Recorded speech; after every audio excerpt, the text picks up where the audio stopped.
Hello everybody, welcome back and welcome to my audition tips and techniques series here on YouTube. I am reporting to you today from Polyprep's fabulous costume shop and dressing rooms. And today we are going to be talking about pacing. Pacing is super important, and I know I say that about everything, but that's because I know how much you care about your auditions, so everything is important. Everything is super important. If you like my tips and techniques, there's plenty of other stuff here on my YouTube channel, so check it out. You know what to do, and we're going to jump right into it. So, what does pacing mean? Well, pacing is exactly what I'm doing right now here in this video. If you noticed, I didn't just blandly start talking through the entire thing on one monotone note. Hello everyone, my name is Jill Bolstridge and today I'm reporting to you from Polyprep's dressing room to offer audition tips and techniques. Would you watch that video? You probably would have tuned out within the first couple of seconds. So pacing is really, really important. We talked in the first video of this series about vocal differentiation and the importance of that. And we talked about something called the 3x3 technique, which is giving yourself 3 different speeds, 3 different volumes, and 3 different levels of intensity. And if you mix and match all of those, you can get 9 different combinations. So you could be soft, fast, and intense, which would sound something like this. You get this in a lot of horror movies. Or you could be slow, loud, and moderately intense, I guess would be the word I would say. Oh my God, I can't believe we're doing this again. So you can get billions of different combinations of ways to use your voice. And that's great. And it's important to do that because, as we said in the first video, you don't want to be a Johnny one note. Johnny could only sing one note, and the note he sang was this. As we said in the first video, if you listen to a song and it only had one note, you probably wouldn't like that song very much. You probably would not download that or add it to your Apple Music collection. You would probably think it was really weird. It's the same thing with acting. If you do your entire monologue on one note, your monologue is not going to be successful. So I get that a lot. It's probably one of the most common mistakes I get from young actors is they'll pick an emotion for their monologue instead of thinking about intentions and verbs. And they'll just play the monologue with that emotion. So they'll decide this monologue is angry. And they'll do the entire monologue like this, and I hear them just doing this for 2 minutes over and over with every single word. And the problem with that is like, yeah, okay, it's great that you have that ability to be so angry. It shows a great emotional range. It doesn't show a range. It shows a great emotion, but it's only one emotion. As I said, you want to show a range. So you want to show that it's like, great, okay, you can do that. What else can you do? So you want to differentiate, but I'm not going to get into that because we already did a video all about that. If you want to know more about vocal differentiation, watch the vocal differentiation tips and techniques video. This one is going to be more about pacing, which is how do you take that vocal differentiation stuff, which you've been working on, and put it in a nice fluid package so that you have a build to your monologue and it's not just like, now I'm angry. No, I'm sad. No, I'm happy, right? Because that seems very discombobulated and not very natural or authentic. So you want to build those things, okay? So one of the things that you can do to make sure that your monologue has a really good pace is to take beats. I cannot stress the importance of this enough. Take beats. Do you not know what a beat is? That's okay, because I'm going to tell you. A beat is kind of like a pause, but I hesitate to use the word pause because the difference between a beat and a pause is that a pause is inactive. There's nothing happening. If you pause your music, it just goes blank. A beat means you're not speaking, but you're still acting. So it's an active pause. It means just the talking part is pausing, but you're still doing something physically, with your facial expressions, with your body, etc. So adding beats is really important. So I'm going to use these audition sides that I gave you from A Christmas Carol because that's the next upcoming audition, but you could use this with any script and these techniques apply to any words that you might use. So, for example, if I were to use the first audition side, which is the narrator's, and it says, Marley was dead to begin with. There's no doubt whatsoever about that. The register of his burial was signed by the clergyman, the clerk, and the undertaker, and the chief mourner, okay? Well, let's just take that much. If you read that straight through with no beats, it might sound something like this. Marley was dead to begin with. There is no doubt whatsoever about that. The register of his burial was signed by the clergyman, the clerk, and the undertaker, and the chief mourner. Now, I know that sounds boring, but believe it or not, about 90% of the students I see audition do their monologues exactly like that.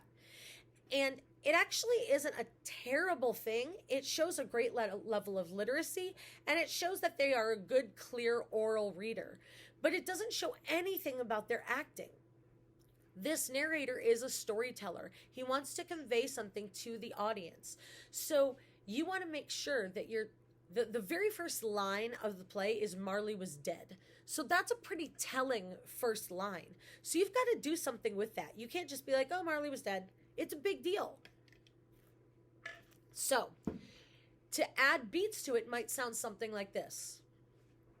Marley was dead to begin with. Oh, there's no doubt whatsoever about that.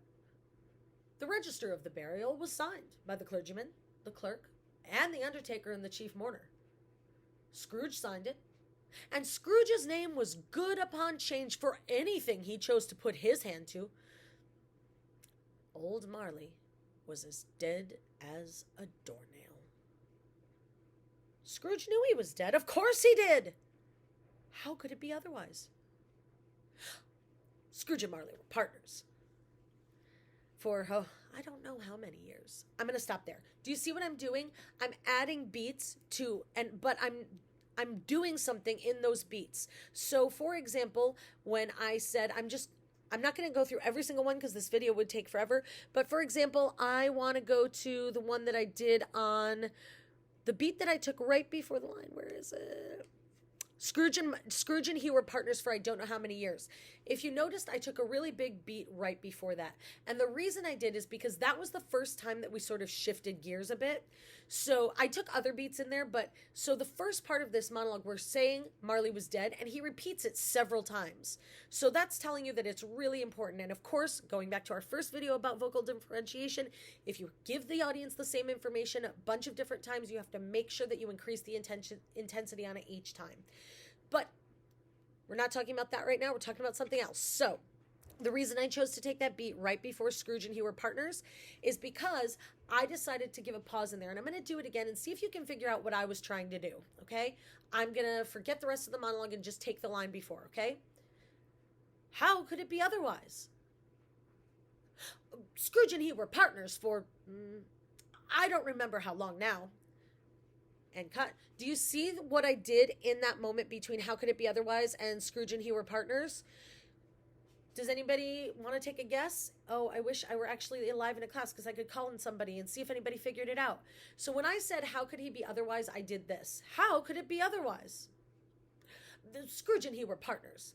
What I decided to do there was to play sort of the role of the forgetful narrator. The narrator who gets so into the story that he forgets he hasn't given you all the information yet. So I'm saying Scrooge was dead. It was absolutely positive. There was no way Scrooge could have made any mistake about it because he absolutely knew. He signed the papers. He did this. Oh, but wait a minute. I'm getting way ahead of myself. I've got to tell you this too. Scrooge and he were partners, right? So that's what I was doing in that moment when I paused. I didn't pause. I took a beat. So I said, how could it be otherwise? Scrooge and he were partners. In that tiny little beat there, what I said was, oh my gosh, of course, I forgot. I have to tell you this other thing. That was my intention in there. And do you see how that really shifts the performance from what I did the first time when I just read it straight through? So all of those little beats are going to be super important. If you go down to the last monologue where it's Scrooge and he's talking about the graveyard and the gravestone, again, the beats here are super, super, super important. I'm going to give you an example of how the beats could really inform this. A churchyard? A gravestone. Oh, Spirit, please answer me one question. Do you see how the beats there really, really inform things? Imagine if I did it differently and I did it like this. A churchyard? A gravestone? Oh, Spirit, no, please answer me one question. Even if I did that with a lot of really good emotion like this. A churchyard? A gravestone? Oh, Spirit, no, please answer me one question. there's a lot of emotion in that, but there's not a lot of intention. That's why I try to tell you, forget about emotions and just play the intentions. The emotions will come to you naturally. So take that one that I just did and take this one. A churchyard, a gravestone. Oh, Spirit, answer me one question. Which one do you think works better? Hopefully you said that one that I just did. So think about the beats and what I did in those moments. So I said a churchyard and I went like this. A churchyard, a gravestone. What did I do on that beat? I went like this.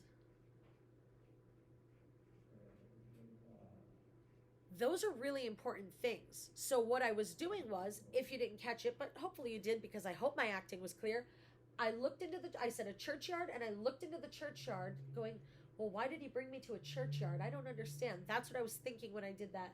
And then I let myself discover it. A gravestone, so that you saw the character discover it before I announced what it was. So again, a churchyard, a gravestone, right? So you take a moment to let the audience see you see that. That's called discovery. It's really, really important to give your character a sense of discovery and a sense of spontaneity, and play those beats, just like you would with a rest in music. The rest is part of the music. If you're doing, without that pause, it just sounds like this. And that doesn't sound like music at all, right? So it's not a pause, it's a beat. So play those beats and make sure that you are acting on those beats. Let your character discover things on those beats. Let your character react to things on those beats, because of course acting is reacting, as you all should know. So really, really push yourself to play those beats, to put those beats in there, and don't be afraid of them. Don't feel like you have to barrel through. I think a lot of times young actors are so uncomfortable with silence that they just want to barrel through it and get to the next line. Do not do that. Let yourself sit in the comfort of silence and play in the silence. And when you play in the silence and you let your character really act in the silence, your character's going to come to life in ways that you never thought possible before. So really, really, really play those beats and put that together with your vocal differentiation, your blocking, and your business, and you are on your way to an amazing audition.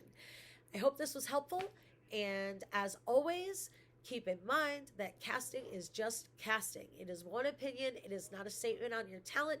So if the casting doesn't go the way that you wanted it to go, don't worry about it. Just get back up on your horse and keep auditioning. I hope this is helpful. Thanks for tuning in.